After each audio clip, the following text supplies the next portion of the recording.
Fighting for the 2014 World Championship himself with a top 16 appearance at the Americas Championship that year. Yeah, Admirable talks about it all the time. Admirable, who's casting with us and TJ's partner, played on the 2014 Americas Championship, I believe against Ant, and was talking about how Ant dominated him back then. And 3 years later, Ant's back on the stage. Couldn't be happier for the guy, but he has a long road ahead of him. He has to go through RDU, who's been absolutely killing it this year. He had a quiet 2016 and 2017, quiet 2016, but going to 2017, he was more motivated than ever, primarily because last year he was the last call invitational points leader and was not rewarded for it. And when he saw Pavel took it, he's like, that's got to be me next year. Yeah, he actually, I believe, lost in the finals of the last call event to Pavel, and then Pavel went on to win the World Championship. So there's got to be some what-if going on in RDU's mind, and he's trying to put those questions to bed here. And he's off to a pretty solid start with the turn 1 Corsair into patches, plus the Jade Claws, getting him some board presence here against Ant's Secret Mage deck. Right, Secret Mage primarily thrives off of tempo. It's pretty much the modern reincarnation of Tempo Mage, where you're able to capitalize off of a lot of cheap spells, sometimes even free, depending on the Kirin Tor Mage. And you're trying to establish big swings onto the board with Cabal Crystal Runner, and then even leveraging some late game cards if you have them in your deck. Some people choose to put Medivh, for example, to slow it down. In this case, Ant has chosen yogg-saron. Yeah, and I think that this Mage deck from Ant may be, at least in this matchup, the weak point of his lineup. He's playing against a lineup that is very similar to his. Both players have the aggressive druid deck. They have Pirate Warrior. They have the evolved shaman. The big difference is the freeze/burn mage that RDU brought, which Ant respected so much that he banned it, and then the secret mage deck from Ant. Yeah, and we'll start to see if that ends up being the difference maker here. Of course, what does surprise me is Ant. I kind of expected Shaman to be banned, but I also can see why the Mage is, because Freeze Mage has traditionally been very powerful against aggressive strategies, although it's not really a Freeze Mage, because they threw in a couple Mana Worms and a Medivh the Guardian, so it does have that hybrid feel of it. Ant respects that a lot from RDU, because that was the deck he was primarily practicing. And that's probably what RDU wants to see, because Shaman's very good against the lineup. Good against the aggro druid, good against Pirate Warrior, and at least even against the Secret Mage. Which, from Ant's perspective here, if he does end up losing this this matchup, it's against one of RDU's strongest decks in his lineup for this particular matchup. It'd be huge. It'd be huge. Now, Ant doesn't have a secret to pair with the Kirin Tor Mage, but we kind of mentioned that this is the modern incarnation of Tempo Mage, and as we know, the tempo belongs to how much you can establish onto the board. So plays like this, even if they look ugly, I think you got to go for it. As much as you want to also play cards like Arcane Intellect, if you lose the board against the Token Shaman or the Evolved Shaman, you'll never win it back from this point forward. Yeah, Ant's deck doesn't really have much in the way of area effect cards. He doesn't have Flame Strike. He doesn't have Volcanic Potion. So he's really relying on that Cone of Cold in his hand that he got off a Primordial Glyph to try to potentially claw back in if he does fall behind. And he is certainly behind now, as the Flame Tongue Totem allows RDU to clear off the Kirin Tor Mage and develop another totem of his own. That's right, and with Bloodlust, you can tell that RDU is trying to set up a way to not only handle future threats, but also potentially end the game, as he has 5 damage set up with the minions, 2 from the weapon, that's 7, plus 12 is 19. So he'd be a little bit off, but at the same time, you don't expect that to always necessarily go through. Ant's deck has a couple of tricks up its sleeves. Everyone knows about the threat of Mirror Entity, Counter Spell, but he also has a Spellbender, which is a little bit nifty if things like Jade Lightning or other cards come into the mix. Although if Jade Lightning just point at your face, which is looking like it will happen this game, not quite as hot. He does find a Blizzard off of this Primordial Glyph here, but he does need something that can potentially help him slow things down here. I think, yeah, he's going to go ahead and take the Blizzard. As we mentioned, this is a matchup where the area effect cards that are not in his actual deck can be very crucial. Yeah, and this could be a big swing in the matchup. The fact that Ant has now been able to piece together a defensive plan with Cone of Cold and Blizzard. Cone of Cold this turn allows him to Sorcerer's Apprentice and Blizzard, or even just Blizzard straight up if he doesn't want to commit the Sorcerer's Apprentice against the Jade Claws. It does give him an opportunity to fight back over the course of turns, and this is a little bit counterintuitive to what you want to do, and a mark of a player that's very experienced with the deck. When you're able to pivot from the aggressive strategies that you're normally accustomed to and decide to play a little bit slower and reactive. Yeah, being able to adapt to unusual situations is very important at high-level play, because things don't always go as to plan. You don't always have your Mana Worm into Arcanologist, into Secret, into Valet, off to the races. Right. And you need to be able to play from situations where your deck is not at its strongest. Right, and now what does RDU do to respond to that Conical? You know, normally people think like, well, I want to set up for the Bloodlust, try to go wide, but he's choosing to take it very slow. And the fact that he did not get Healing Totem here, he actually had a 50-50 between Healing Totem and Searing Totem, means that Blizzard, in fact, will clear his entire board next turn because there's still damage on that Flame Tongue Totem. Yeah, Flame Tongue surviving would have been very nice for the Aya to set up additional threats, force at least a hero power in the following turn. But Ant's been also playing it very slow. I think RDU is kind of interpreting Ant to have a very clunky hand. He played Kirin Tor Mage without any secret. He's also kind of played Primordial Glyph into a Cone of Cold, which has also been a little off curve. So RDU puts the read that Ant has a little bit of a heavier hand, but how does he bounce back from here after this Aya? He picks up Primal Fin Totem, so that's another way to flood the board. And that's kind of what the Shaman deck is really good at. It's so good at bouncing back, even if you use one card to clear their entire minion board. Yeah, the Shaman deck is full of cards that make multiple minions. And we see the Aya get another one of those. And Ant, he chose to hold back his Sorcerer's Apprentice last turn and is super paid off for it because now he gets to actually play 3 separate spells this turn. The Arcane Intellect into Frostbolt, which he would have just lost his Sorcerer's Apprentice to the Jade Claws last turn. Right. So that's the reason he held it back, and it worked out great for him. Although you have to feel pretty good from your RDU shoes. Your opponent just used double Frostbolt on Aya, and you still have a minion left over. So, you know, maybe RDU coming into the normal Firelands Portal turn can start extending a little bit onto the board to try to make Firelands Portal awkward. And one thing that's so powerful about RDU's deck against this style of deck is that he can go very wide. He's not fearing any copies of Flame Strike or Volcanic Potion, as you mentioned earlier. Yep. Just Doppelgangster here. A single big minion would line up very poorly against Firelands Portal, but Doppelgangster plus the Primal Fin Totem gives him a bunch of spread out threats, and that makes the traditional power turn from the mage of Firelands Portal really not do very much at all. That's right, and both glyphs have been used. In terms, and their cards have been revealed. It's been Cone of Cold and Blizzard, so he knows that there's not a possibility of a random spell from Mage being able to sweep the board here. So RDU extends onto the board, and now there's a lot of targets that you kind of want to kill off here. All the Doppelgangster targets are vulnerable or are likely to evolve, and of course the Primal Fin keeps generating value. And frankly, if Ant does not get a taunt off of a Firelands Portal here, he's just dead to Bloodlust. There's going to be at least 5 minions to survive if he just Firelands Portals. And frankly, unless he Arcanologists into Counterspell and can Counterspell a Bloodlust, he would die to Bloodlust. But we even see the Maelstrom Portal waiting in RDU's hand that can break that defense that Ant could put up. Right. I mean, he also can, let's see. Yeah, no, you're completely right. It has to be Firelands Portal into a Taunt Minion or some other defensive card here. Oh, that is not what you want.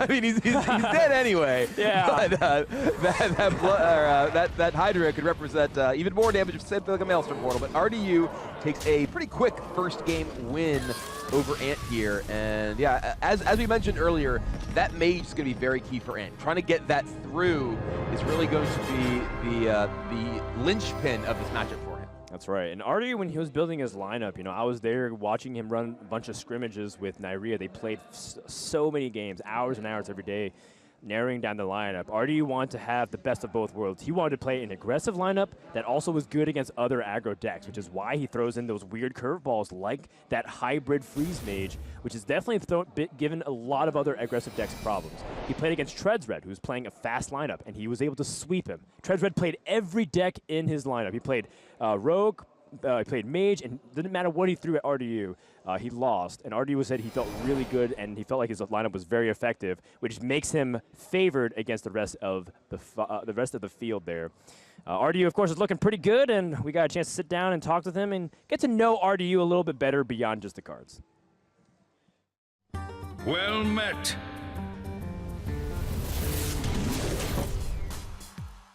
Hello, my name is Dima Radu, also known as RDU. I'm 20 years old and I'm from Bucharest, Romania.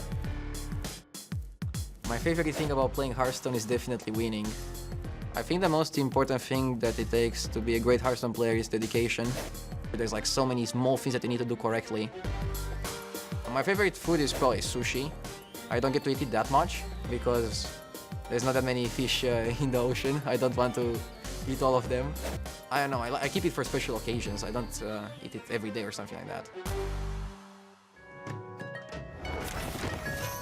Well, if RDU wins the championship, he can buy as much as he wants for a long time. We'll see as you take a look at all of his accolades and accomplishments over the years, playing on the Hearthstone Global Games team, being able to win DreamHacks over the course of multiple years. In fact, I believe RDU, in my opinion, was the first breakout star through the open tournament systems. If you look back in 2014, a lot of people were talking about how there's a lot of invitationals. Who was truly the best if you put everybody on equal footing? And RDU was one of the first people to put his name out there on the map. Yeah, and he's been a well-known and well-respected member of the competitive community, along with his team, G2. You know, they won the Team League Championship that Team Archon run a few years ago, and you know, he's just a very well-known and well-respected player overall. Certainly. And as we are also engaging in a crazy close best-of-5, we also have a lot of influencers around the building here. We guys saw earlier Eloise was playing. I believe Toast is there. And this is the line for some of the popular streamers that are in the tavern right now. For signatures, there's also a merch line.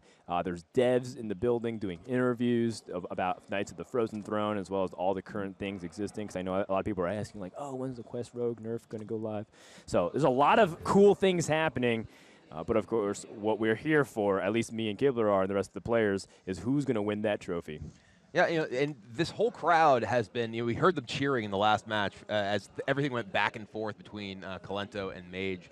And it's just really a very different environment for these players, being up on this stage in front of a huge crowd. Most of them haven't really had this kind of experience before. All right, let's head to game number 2. RDU is going to turn to the Pirate Warrior up against the Secret Mage. The Pirate Warrior does end up coming out on top, at least statistically, against the Secret Mage.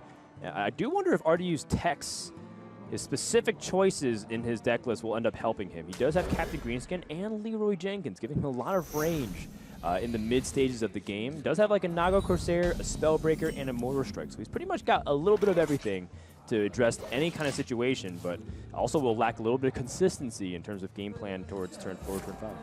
You said Captain Greenskin and Leroy Jenkins as if like Leroy Jenkins was an unusual choice in Pirate Warrior. So well, it's just the fact that he's got so much top end. I'm just saying, it's just kind of funny. They're like, everyone always Leroy's me. I don't know what you're talking about. But in this game, everyone always seems to have Fiery War Axe, and RDU has it to answer the coined-out Arcanologist from Ant here. It's another Arcanologist followed up for Ant, but that War Axe still waiting and even upgrade to make it stick around even longer. Ooh, but yeah, the upgrade here plus Bloodsail Raider, and this is already a very advantageous position for RDU. So a little bit of factoid there. Ant, the Warlock expert for the Tempo Storm meta-analysis. That's probably something that's been a rather... His job's been pretty easy recently. It's been rather we gave him the past quiet position for the ungoro metagame. We've given the past 10 weeks off or so. The guy just relax. Focus on the other classes. He's like, all right, I'll do that. I'll make it to the championship. Now I don't have to pay attention to Warlock. Yeah, he's got a lot of free time, I suppose. So you grind some HCT points. Well, you know, Ant doesn't really like to see this. No matter what minion he puts out, he's going to be answered by that weapon, and it's also going to get kind of bad with the Naga Corsair follow-up, too. I wonder if RDU... Okay, because, you know, I was looking at Frothing Berserker originally, but Sassy Captain's also interesting. Naga Corsair is pretty hard to pass up when you have Captain Greenskin to follow up, but then you trade your patches, or you kind of leave up the 1/1 there and make Naga Corsair a little bit more vulnerable. Yeah, I like this a little bit better. Yeah, you do end up developing a pretty solid minion here that Ant effectively needs to Frostbolt plus ping to get rid of it. And you know, now Ant is once again in a pretty awkward spot. Yeah, what I really like about the Frothing Berserker play is, even though it's a little bit off curve, it sets up similar power to the Naga Corsair, assuming that Captain Greenskin upgrades the weapon and the weapon hits something that you're expecting to trade into. And then that gets the Frothing Berserker rolling a little bit early before your opponent can set up optimal removal turns, because you know, the opponent just used a Frostbolt, so maybe he has less removal for it. So I really like this this decision here from RDU, even though it seems like on the surface an easy one. Yeah, the Corsair can have more of an impact later, whereas because there is the trade that he's going to take, you know, he ends up getting maximum value from the Frothing Berserker right now. It looks like Ant may actually Yeah, just be going ahead and frostbolting, shattering it. He doesn't have to shatter. He can use his hero power next turn. But that if he doesn't shatter now, A, he's not really going to find use for the shatter, Yeah. and B, he's forced to commit the mana from his hero power next turn. So, Right. you know, then Captain Greenskin just means this War Axe can just keep getting upgraded, take out the Sorcerer's Apprentice here, and just keep RDU in the driver's seat. That's right. I mean, Arcanite Reaper is kind of redundant when he's got already one equipped right now. Sorry, your War Reaper right here. Yeah, and RDU kind of recognizes that as much as he had opportunities to swing his weapon to his opponent's health pool, he really needs minion damage to make up that difference. He can't win just through weapon damage alone until he drew that Arcanite Reaper, but even then, he'd still be short damage a little bit. Well, Ant sets a mirror entity rather than counterspell, recognizing that he needs to stop RDU from just being able to get a significant tempo advantage by playing just minions here. And counterspell doesn't really stop that much in RDU's deck. Huh, well, I mean, yeah, counterspell stops pretty much heroic strike upgrades and that one mortal strike. Dread Corsair does mean that Ant gets a Dread Corsair, which can absorb a bit of damage. Right, and this South Sea Captain allows him to get that +2 health trade, which makes it a little bit awkward for Ant to use with his hero power. And I love that Radu recognizes that he just needs that board. It's very rare to see the Pirate Warrior have so much dominance over the board with weapons and be down in health this much and his opponent's at full health. But once you get that damage rolling, it ends very quickly. If you just keep connecting, that adds up really fast, especially when it's backed up by an Arcanite Reaper. Yeah, a lot of people actually mistakenly think Pirate Warrior is only a face deck, when a lot of times when I see the best players play it, they're often trading at some very interesting spots, setting up for a lot of power spike turns. What the weapons allow you to do is not necessarily just go and hit your opponent for 6 or 10 or whatever amount of ungodly damage you get with upgrade, but it allows you to leverage a board so that way you can hit, kind of like a mid-range hunter. You hit with, 17 in one turn because all of a sudden you set up a 6-attack minion, a 3-attack minion, and you hit with the weapon again, and all of a sudden this big burst your opponent can't handle at once. It is a sort of deck that I think is constantly underestimated, not necessarily in terms of power level, but in terms of the number of intricate decisions that go on in any given game. Right. Now we're not saying that Pirate Warrior is the most complicated deck out there, but it definitely gets a lot of bad rap, and I think it's a little unjustified sometimes. Ant has to use Fireball to clear off the Captain Greenskin, and now he's just in still a rough spot. There's 7 more damage coming in from RDU next turn, and that's to say nothing of the cards remaining in his hand. It's the Leroy Jenkins. It's the Leroy Jenkins, and RDU ends up drawing a lot of his top end, which means that his draws from this point forward should be kind of weak, and maybe not necessarily weak, but they'll be lower curve, allowing him to be able to squeeze in more efficient plays. But this is kind of the curse of having too many of your cards being costed at a high mana cost, because now he can't really squeeze in all of these cards at once, which is usually what you want to do as Pirate Warrior. You want to play mana efficiency, and armoring up is good if you're trying to survive a war of attrition and Mage only relies on top deck fireballs. But in this scenario, it's just kind of useless. It's Ant here, not Mage. Mage was in the last match. Touche. It is really confusing. Like Control last week playing the Wild Open. It's like, here's Control Warrior deck. It's like, no, that's Pirate Warrior. Played by Control. I'm starting to resent those usernames a little bit. The Druid, Mage. It's like, wait, what's happening here? Yeah. But none of that in this match. We got RDU and Ant. Easy to remember. Doesn't conflict with any actual class names at all.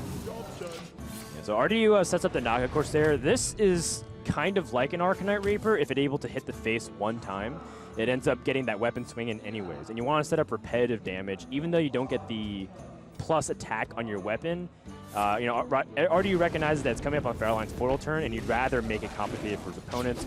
Interesting, the Grind Street Enforcer, which I'm not sure if that'll play a big factor, but who knows? Yogg-saron now is more resilient to his own spells. It is true. And a little bit of a bigger mana worm. Survives a War Axe hit now. One interesting thing about this is it actually broadcasts information to RDU. Yeah. The fact that he knows, okay, there's 2 minions in your hand. Right. That means you don't actually have that much removal. You can't possibly have that much burn.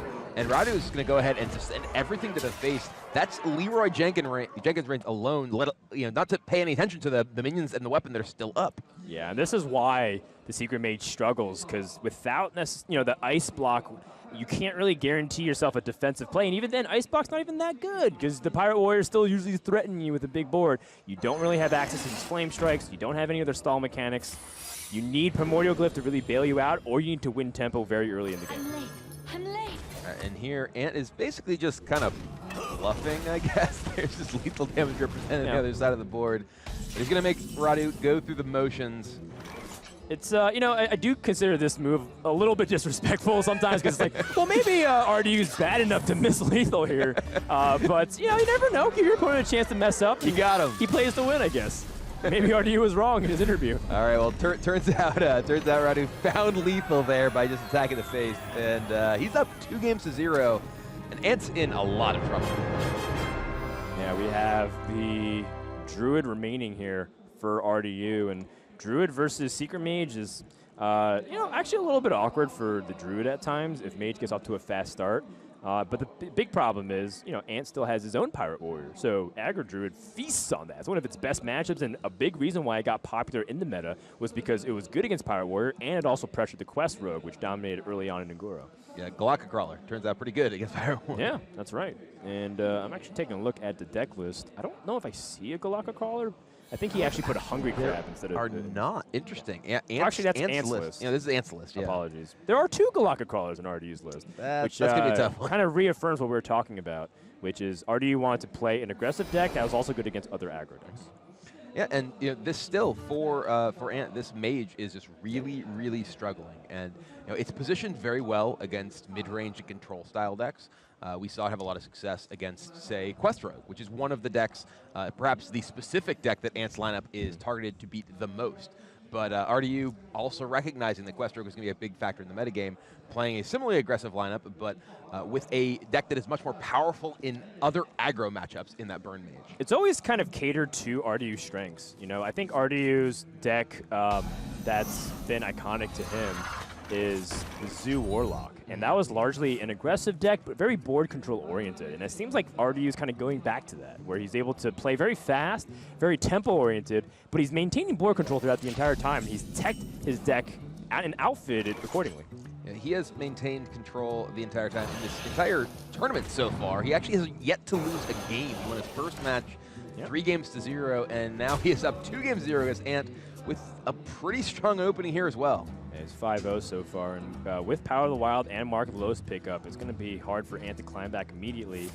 You know, usually it's dependent on the Arcanologist and the Mana Worm. Those are the 2 highest win rate cards in Secret Mage by a big margin. Look at that pickup, vicious fledgling right after Ant has used that Frostbolt, so Ant has to Fireball to remove it unless he draws something else better. The vicious purple flappy bird here, and Ant finds a Medivh's Valet. Not what he's looking for here. And it always feels incredibly bad to coin out a Fireball on your opponent's Vicious Fledgling, but you got to do it. It'll just kill you. That card is very threatening, and particularly in Druid because of Innervate. Bloodstock, of course, are the best draw in Radu's deck right here. He can go ahead and double buff a board of 4 minions. This is just an absolute mauling right here. Yeah. Forget what you read about the data and all the percentages here. Average Druid rarely loses from this kind of spot. You know, to get double buff on a Bloodsail Corsair play, and Ant is reeling. He does not have any ability to answer right now, and RDU might be able to pick up lethal as soon as next turn if he gets a little bit of damage. Wow, Ant 3-0 throws in the towel. 3-0 for RDU. Continues his undefeated game win streak throughout this tournament. Dominant performance by RDU from Romania. He sweeps his group clean 6-0 streak, as he is the final quarterfinalist to advance to day 3 directly. And, you know, you got to